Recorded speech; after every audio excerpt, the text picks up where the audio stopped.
السلام علیکم ورحمت الله وبرکاته. زیم مولانا عطاالرحمن. نن به موږ د سوره حج سبق وایو چې کوم د نهم کلاس د مطالعه قرآن حکیم په کورس کې شامل دی. که چېرې تاسو زموږ دې چینل باندې نه وي نو دا سبسکرایب کړئ او د بیل آیکن بټن وښیئ دې لپاره چې کومه ویډیو موږ کوو چې هغه تاسو ته په وخت باندې موصولیږي. أعوذ بالله من الشيطان الرجيم. بسم الله الرحمن الرحيم. إن الله يدافع عن الذين آمنوا إن الله لا يحب كل خوان كفور. دینه پوری دا سبقو دا منگ ویلیو نن نوی سبق پا دی زین وایو. اذن للذین یقاتلون بأنهم ظلموا وإن الله على نصرهم لقدیر. دا د سوره حج پنځه رکوګانې شوي دي. دا شپږمه رکوع ده. د دې منګه ترجمه او تفسیر کوو. دارنګې چې کوم مشکل الفاظ دي په دې کې دا ورسره هغې وضاحت هم کوو. مکه مکرمه کې چې کله مسلمانانو باندې د کفارو مظالم او ظلمونه ډیر شو، یو ورځ داسې خالی به نه وه چې مسلمانانو به د کفارو د لاس سره هغه قسمه قسم تکلیفونه هغه زغمل.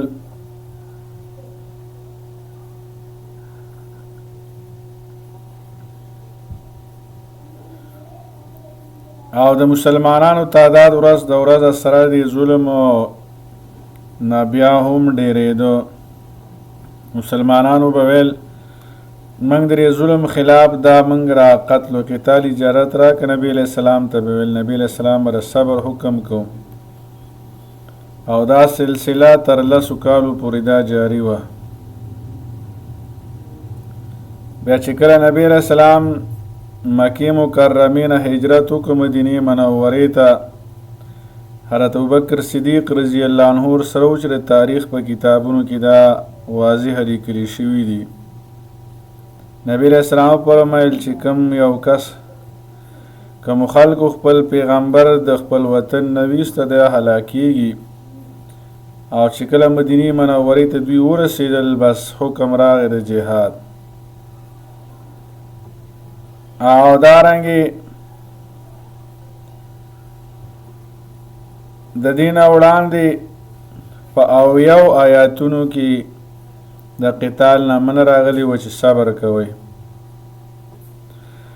اذن للذین اجازت وکړی شو هغه خلکو ته یقاتلونه چې دوی جنګ وکړي بأنهم ظلموا ځکه چې دوی باندې ظلم وکړی شو. وان الله یقینا الله پاک علی نصرهم په مدد د دوی باندې لقدیر قدرت لرونکی دی.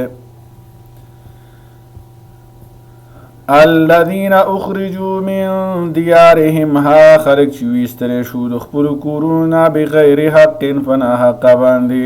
د هغې څه بل څه ګناه نه وه، خو ایمان یې راوړی په الله باندې او د الله پاک په رسول باندې.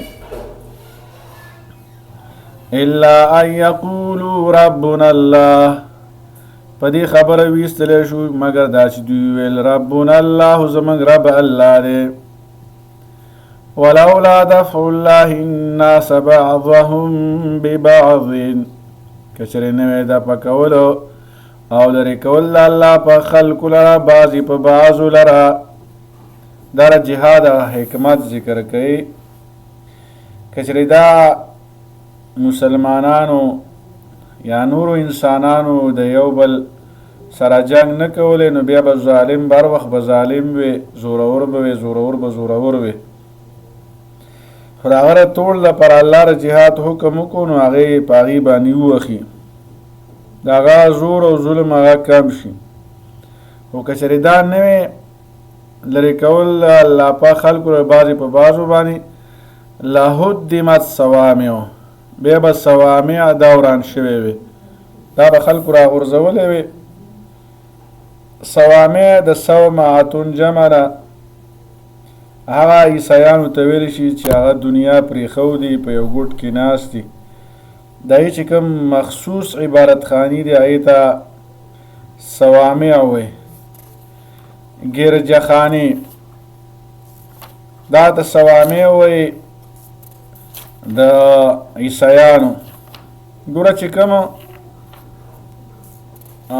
کم مذهبونه لکه هندوان شو، تسپرش شو، د هغې یو خاصو کتاب هغې ته نه دی ورکړی شوی، یو خاص پیغمبر د اتباع حکم هغې ته نه دی راغلی، نو هغې ته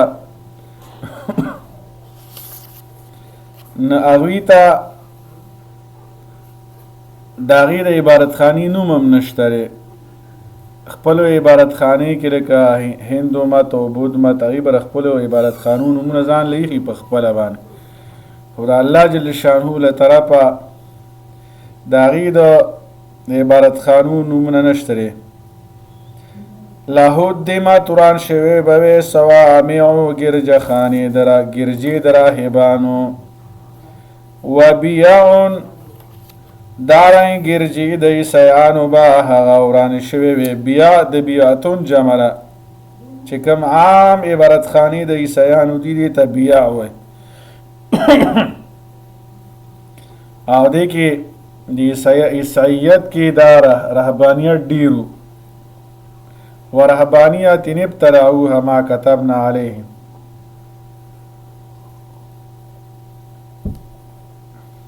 دا رهبانیت دوی د ځان نه جوړ کړی، موږ پرې نه مقرر کړی، خو بیا دي فما راوها حق رعایتها بې د هغې هم خیالونه ساتو. داسې عجیبه خلک و، دوی به په یو ځان له په ونه کې یو ځای جوړ کړو، یو جاله به یې ځان له جوړه کړه، اوس په هغې کې به بیا په کلونو ناست و، عبادتونه به یې کول. د رهبانیت دې کې ډېرو. نو چې کوم مخصوصي تاریک دنیا راهبان دي هغې عبادتخانو صوامع وایي. عام عبادتخانو ته دې ته د عیسیانو دې ته کنیسه ویلی شي، بیع دا هم ګرجې دي. وصلوات ولولا دفع الله الناس بعضهم ببعض لهدمت صوامع وبيع وصلوات. دارنګې عبادتخانې د یهودیانو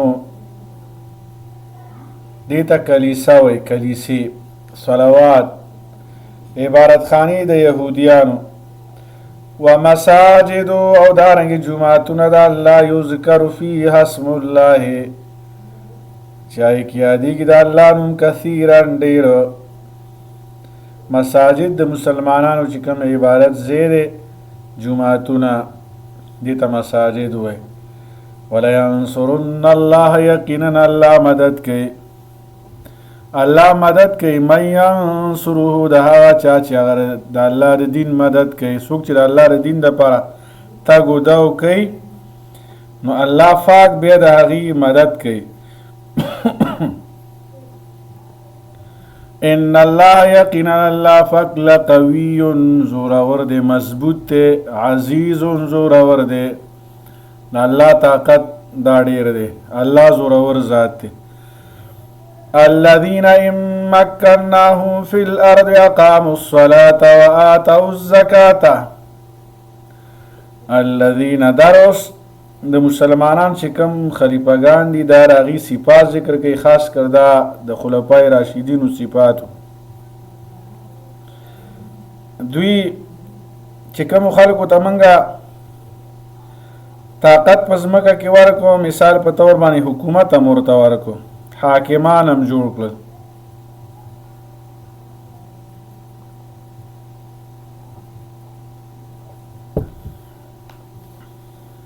د مسلمانانو د حاکمي وقت دا کار بسي دی بسکي.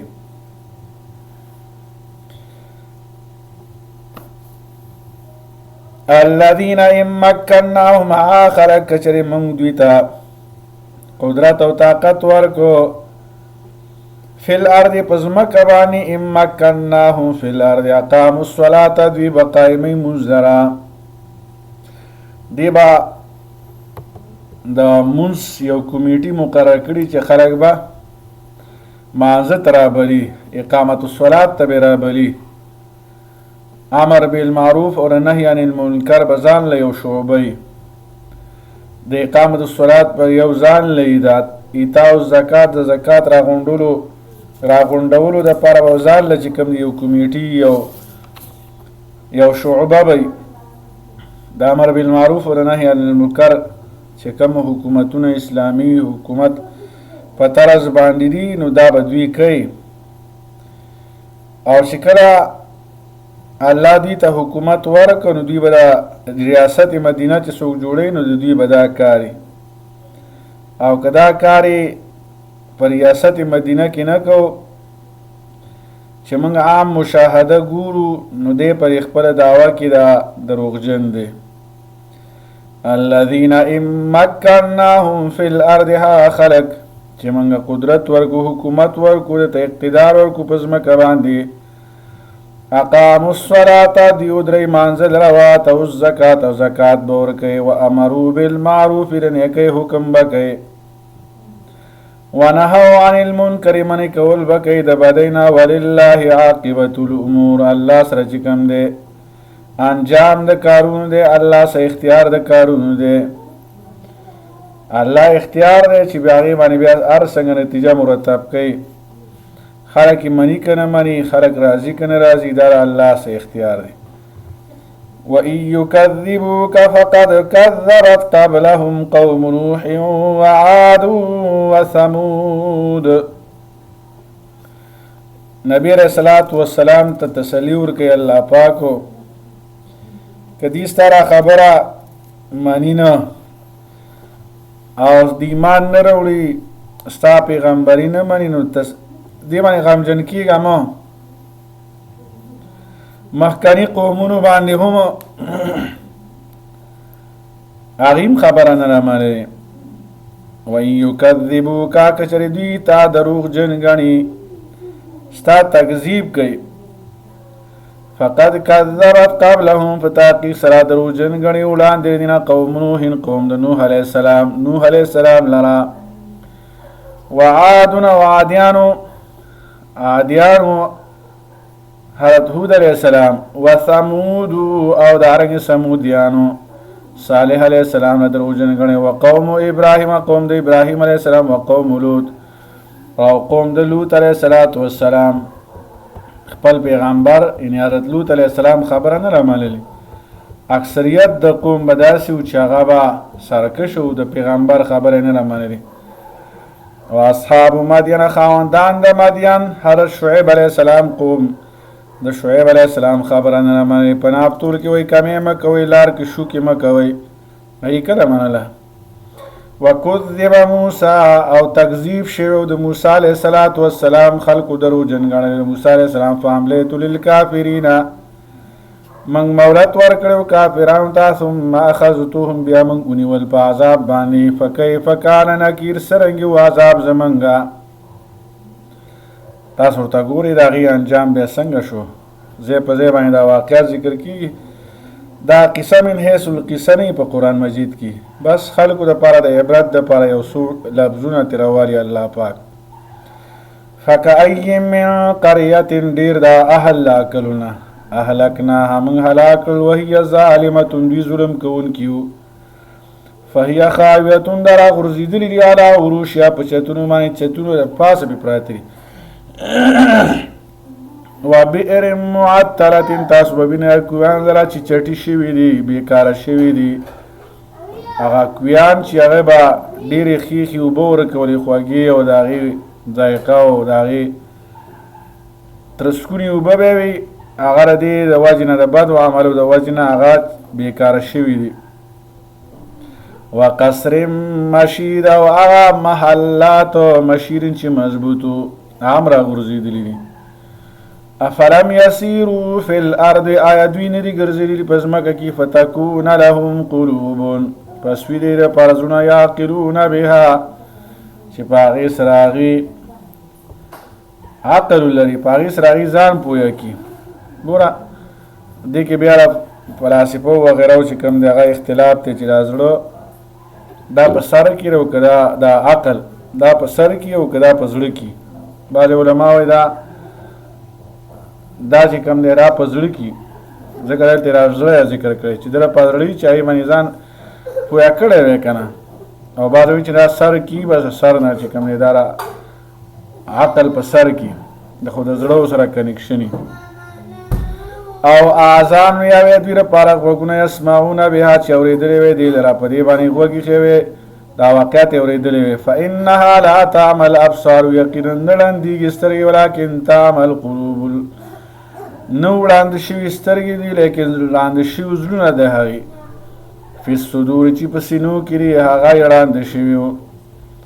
او سړی ښه پوهېږي او سره دا پوهې بیا غلط کار کوي. د دې دغه شان چلو ویستعجلونک بالعذاب دې زر غواړي عذاب.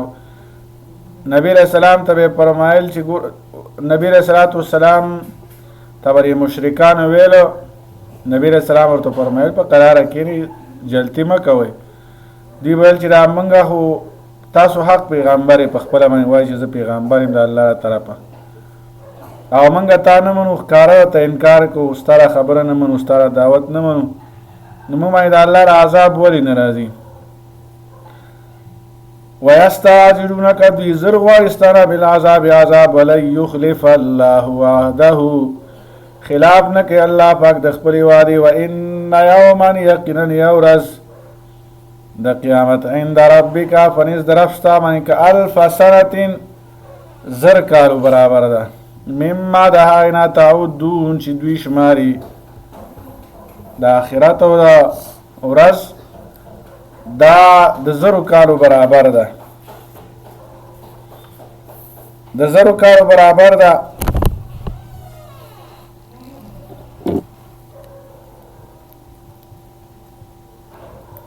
د آخرت ورځ یعنی د دنیا د ورځې د آخرت یو ورځ او د دنیا زر کاله دا برابر دي. دې کې وایي دوه احتمال دي چې دې نه مراد د قیامت ورځ ده او د دې د زر کالو برابر کېدلو مطلب وایي دا دی چې دا به ډېر زیات هولناک وي هیبتناک به وي. مخکې سر کې تیر شو دې سوره حج کې یوم تظهر کل مرضعة عما ارضعت مرضعه به پی ورکوونکي به خپل بچي نه غافله شي حامله خپل حمل وزېږي د دې هیبت د وجې نه. نو دې وجه باندې دا ورځ به اوږده معلومیږي یعنې دا به سخت دی. د زر کال برابر نه مراد اشتداد دی. دا ورځ به ډېره سخت دی. او یا دا مراد دا دی چې همدغه تر آخرت ورځ به د دنیا په حساب باندې د دنیا د ورځو په حساب باندې یو ورځ د آخرت دا به د زرو کالو برابر د دنیا د زرو کالو.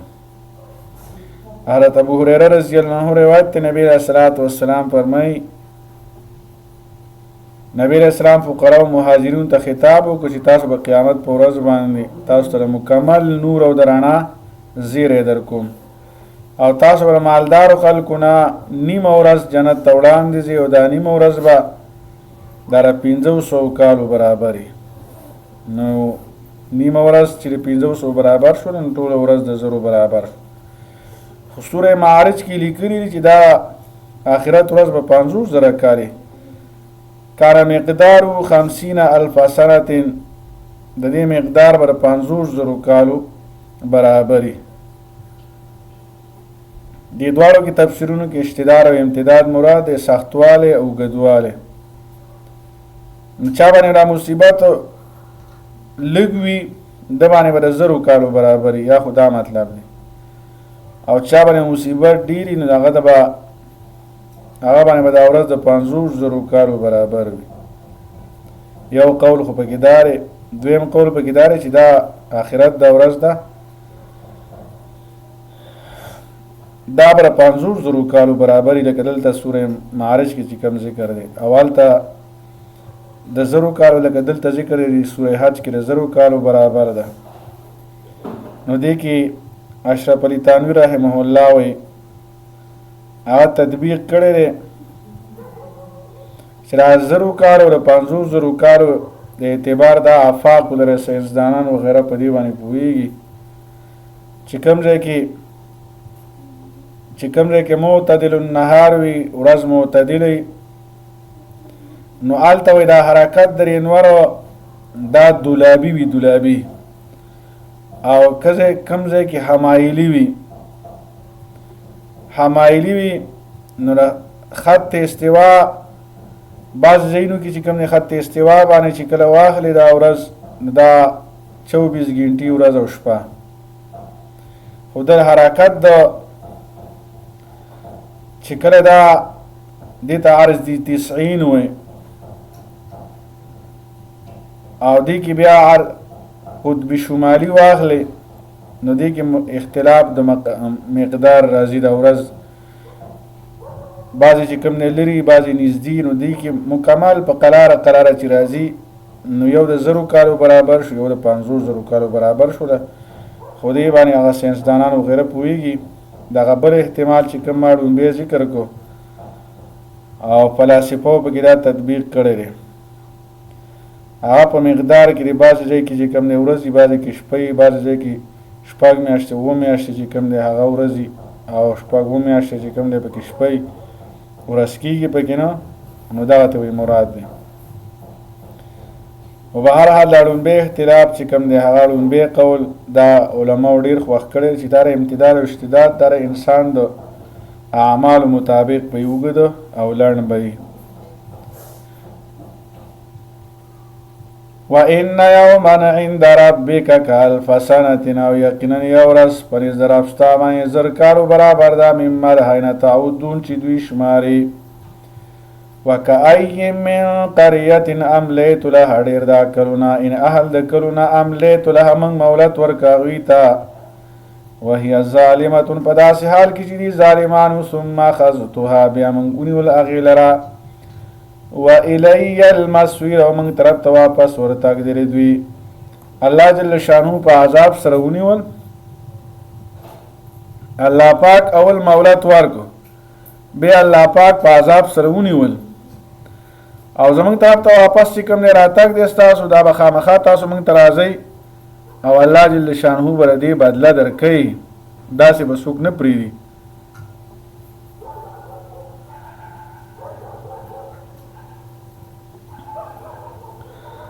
وإلی المصیر او موږ ته واپس راتګ دی ستاسو تاسو موږ ته واپس راځئ الله جل شانه یې عمل کول توفیق راکړي دا چې کله د دې دا مشق ختمیږي نو بیا به موږ د هغې مطابق هغه سوالونه موږ حل کوو انشاءالله او لومبي کې موږ خپل تفسیر کوو